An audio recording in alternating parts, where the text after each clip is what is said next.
नमस्कार। अभी के टाइम में पोस्ट ऑफिस में कई प्रकार के स्कीम चल रहे हैं। कई लोगों को मालूम नहीं है कि उनको कौन से स्कीम में इन्वेस्ट करना चाहिए या फिर नहीं करना चाहिए।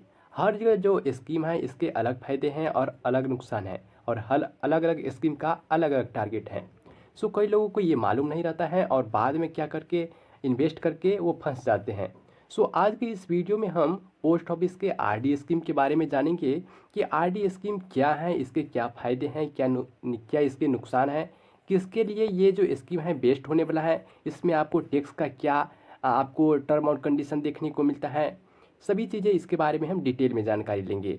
और इसी वीडियो में हम ये भी देखेंगे कि ये जो आरडी स्कीम है कैसे इसमें आपको 25,000 रुपया आप जमा करते हैं तो आपको 17 लाख रुपया का फंड बना सकते हैं। ये भी हम डिस्कस करने वाले हैं।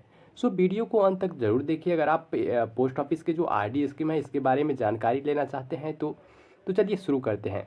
यहाँ पर देखिए, ये जो आरडी स्कीम है इसका पूरा नाम है रेकरिंग डिपॉजिट। ये जो स्कीम है इसका मतलब क्या होता है कि इसमें आपको मंथली मंथली पैसा जमा करना होता है। इसमें इसमें जो आरडी स्कीम है इसमें आपको मंथली पैसा जमा करना होता है और ये 5 साल के लिए इसमें आपको मंथली पैसा जमा करना होता है। ये जो पोस्ट ऑफिस का जो आरडी स्कीम है, ये जो आरडी स्कीम है ये आप बैंक में भी कर सकते हैं या फिर एनबीएफसी में भी कर सकते हैं और पोस्ट ऑफिस में भी कर सकते हैं। आरडी आप हर अलग अलग जो बैंक है इसमें आपको अलग अलग प्रकार से देखने को मिलता है। इसका इंटरेस्ट रेट आदि सभी कुछ है। लेकिन आज की इस वीडियो में हम पोस्ट ऑफिस में जो आरडी करेंगे तो इसके क्या फ़ायदे हैं, क्या नुकसान है, कौन अकाउंट खोल सकते हैं, कैसे खोल सकते हैं, ये सभी चीज़ें हम इस डिटेल में जानेंगे। तो यहाँ पर देखिए, जो पोस्ट ऑफिस का जो आरडी स्कीम है ये कौन कौन कर सकता है, इसमें अकाउंट कौन कौन से खोल सकते हैं। तो अकाउंट आप 2 प्रकार से खोल सकते हैं, एक तो सिंगल अकाउंट, दूसरा ज्वाइंट अकाउंट। और अगर इसमें बच्चा खोलते हैं तो बच्चे का उम्र 10 साल से कम होता है तो इसके माता पिता के नाम पर खुलेगा, और बच्चे का उम्र 10 साल से अधिक होता है तो इसके खुद के नाम पर इसका अकाउंट खुलेगा। तो यहाँ पर आप इस प्रकार से अकाउंट खोल सकते हैं। इसके बाद इसमें एक आदमी कितना अकाउंट खोल सकता है तो इसका कोई इसमें लिमिट नहीं रखा है। आप जितना भी चाहे इसमें आप अकाउंट खोल सकते हैं। लेकिन हमेशा आपको ध्यान रखना है, आप चाहे कितना भी अकाउंट खोलेंगे हर अकाउंट में आपका एक ही पेन नंबर इसमें लिंक रहेगा, और इस पेन नंबर से पता चल जाएगा कि आपको इसमें कितना आप इन्वेस्ट करते हैं, कहाँ पर कितना करते हैं। तो इस प्रकार से आपको इसमें टीडीएस भी लग सकता है आप ज़्यादा करेंगे तो इस बातों को आपको ध्यान रखना है। अब आपको इसमें डिपॉजिट का लिमिट क्या है, तो इसका सबसे पहले देखिए कि डिपॉजिट आप 2 प्रकार से कर सकते हैं, एक तो कैश के रूप में और दूसरा चेक के रूप में। इस 2 प्रकार से आपको इसमें पोस्ट ऑफिस में डिपॉजिट करने का ऑप्शन देता है। और मिनिमम आप कितना जमा कर सकते हैं, तो मिनिमम आप 100 रुपये मंथली से इसमें स्टार्ट कर सकते हैं। रेकरिंग डिपॉजिट का मतलब ही होता है कि आपको इसमें मंथली जमा करना होगा। आप जितना भी जमा करना चाहते हैं, चाहे 100 रुपया हो, चाहे 500 रुपया, चाहे 1000 रुपया, आपके ऊपर डिपेंड करता है। लेकिन आप मिनिमम 100 रुपया से स्टार्ट कर सकते हैं और ज़्यादा से ज़्यादा इसका कोई लिमिट नहीं, आप जितना भी चाहे कर सकते हैं मंथली जमा। इसमें आपको एक ही बार फिक्स करना होता है कि आपको कितना जमा करना है। जैसे कि आपको 1000 रुपया अगर जमा करना होगा मंथली, तो आपको हर महीने 5 साल तक 1000 रुपया मंथली आपको जमा करना होगा। तो इस प्रकार से होता है। और इसमें आपको डिपॉजिट करने का आपको 2 शेड्यूल दिया जाता है। जैसे कि मंथ जो महीने का तारीख होता है 1 तारीख से 15 तारीख का, और 16 तारीख और महीने के अंत तक इसमें आपको 2 शेड्यूल दिया जाता है। तो चाहे तो आप 1 तारीख से 15 तारीख के बीच जमा कर सकते हैं, या फिर 16 तारीख से महीने का अंत तक, इस बीच में आप कभी भी जमा कर सकते हैं। ये 2 शेड्यूल आपको इसमें दिया जाता है। 2 ही शेड्यूल में आप इसमें जमा कर सकते हैं। इसके बाद इसमें आपको एडवांस डिपॉजिट का भी फैसिलिटी मिलता है। यानी कि अगर कोई चाहे कि 5 साल तक हर मंथ आप जमा नहीं कर सकते हैं, एक ही बार जमा कर देते हैं आपको 6 महीने का या फिर 1 साल का या फिर 5 साल का, तो ये भी आप कर सकते हैं। पोस्ट ऑफिस में ये फैसिलिटी आपको देखने को मिलता है। लेकिन यहाँ पर देखिए कि अगर आप चाहे तो 5 साल तक कर सकते हैं, लेकिन अगर आप छोट एडवांस डिपॉजिट करते हैं तो इस पर आपको 10% का रिबेट मिलता है, और 12 एडवांस डिपॉजिट करते हैं तो 40% का आपको रिबेट इसमें फैसिलिटी दिया जाता है। तो ये भी आपको एक अच्छा ऑप्शन इसमें देता है। लेकिन अगर आप बीच में बंद कर देते हैं, जैसे कि पोस्ट ऑफिस का जो आरडी स्कीम है ये 5 सालों के लिए है, लेकिन अगर आप बीच में चाहे खाता बंद करना चाहे तो क्या कर सकते हैं, आप बिल्कुल कर सकते हैं। लेकिन आपको 3 साल के बाद ही करेंगे आप कर सकते हैं।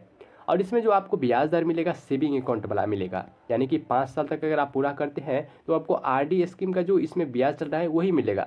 लेकिन इस बीच में अगर आप बंद कर देंगे तो आपको सेविंग अकाउंट का जो ब्याज दर होता है, जो कि आरडी ब्याज दर से कम होता है, वही आपको इसमें मिल जाएगा। इसमें अगर आप मैच्योरिटी से एक दिन पहले भी यानी कि 5 साल से एक दिन पहले भी अगर आप इसमें से निकालते हैं तो आपको सेविंग अकाउंट का जो ब्याज दर है वही आपको इसमें मिलता है। तो ये जो इसका पोस्ट ऑफिस का एक डिसएडवांटेज ऐसा लगता है, जैसे कि किसी को हो सकता है कि बीच में अगर कोई 5 साल के बीच में अगर कोई इमरजेंसी सिचुएशन आ जाए और इसमें से निकालना चाहे तो उनके लिए ये जो स्कीम है बेस्ट नहीं होने वाला है, क्योंकि इसमें आपको सेविंग अकाउंट का ब्याज दर इसमें मिल जाता है। अब देखिए कि एडवांस डिपॉजिट अगर आप इसमें करते हैं तो समय से पहले बंद कर सकते हैं या नहीं। तो बिल्कुल आप इसमें समय से पहले इसमें आप इसको बंद कर सकते हैं, लेकिन अगर आप बंद करेंगे समय से पहले तो इसमें आपको सेविंग अकाउंट का जो ब्याज दर होता है वही आपको इसमें मिलने वाला है। तो ये भी इसका एक डिसएडवांटेज है। अब इसमें जो अगर मैच्योरिटी अगर देखें कि कितने दिन का है तो ये आपको इसमें पोस्ट ऑफिस में 5 सालों को देखने को मिलता है, और ये मैंने आपको पहले ही बता दिया।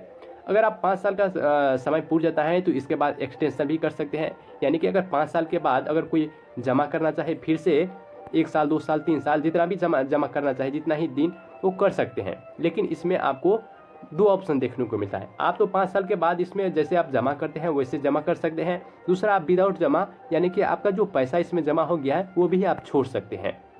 यहाँ पर आपको 2 फैसिलिटी देखने को मिलता है, और ये एक बहुत ही अच्छा फैसिलिटी इसमें आपको देखने को मिलता है। लेकिन इसमें एक और टर्म और कंडीशन है कि इसमें अगर आप एक्सटेंड करते हैं तो इसमें आपको क्लोज और एनी टाइम कर सकते हैं, यानी कि बंद कभी भी कर सकते हैं। अगर आप फुल ईयर में बंद करेंगे तो आपको सेम ब्याज दर देखने को मिलता है, और अगर आप पार्शियल ईयर में करेंगे तो आपको सेविंग ब्याज दर इसमें मिलेगा।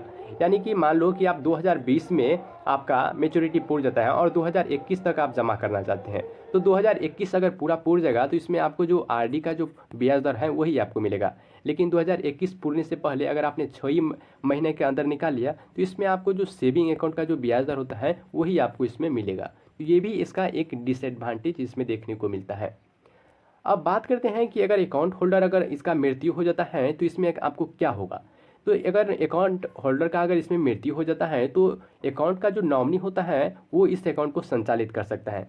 चाहे तो इसको कंटिन्यू कर सकते हैं या फिर इसको क्लोज कर सकते हैं, उसके ऊपर डिपेंड करता है कि वो क्या करना चाहे। इसके बाद अगर इसमें इंटरेस्ट रेट देखें तो अभी के टाइम में जो आरडी का पोस्ट ऑफिस का जो आरडी स्कीम है इसमें 6.70% का इसका इतना इसमें इंटरेस्ट रेट देखने को मिलता है, और इसमें जो क्वार्टरली कंपाउंडेड का काम करता है। और इसमें अगर आप टैक्स और टीडीएस के रूल अगर देखें तो इसमें सेक्शन 80C के तहत इसमें आपको टैक्स टीडीएस का बेनिफिट नहीं मिलता है, यानी कि इसमें आपको टीडीएस देखने को मिलेगा।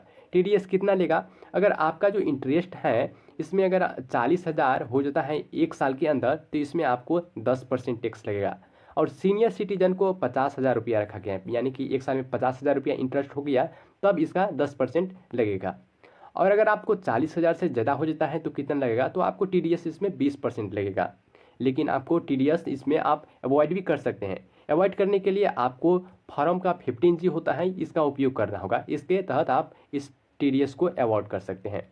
इसके बाद देखिए इसमें हम कैलकुलेशन करते हैं कि आपको कैसे 25,000 रुपया आपको आरडी करते हैं तो एक टाइम पीरियड के बाद यहाँ पर आप 17,84,000 रुपया का फंड बना सकते हैं।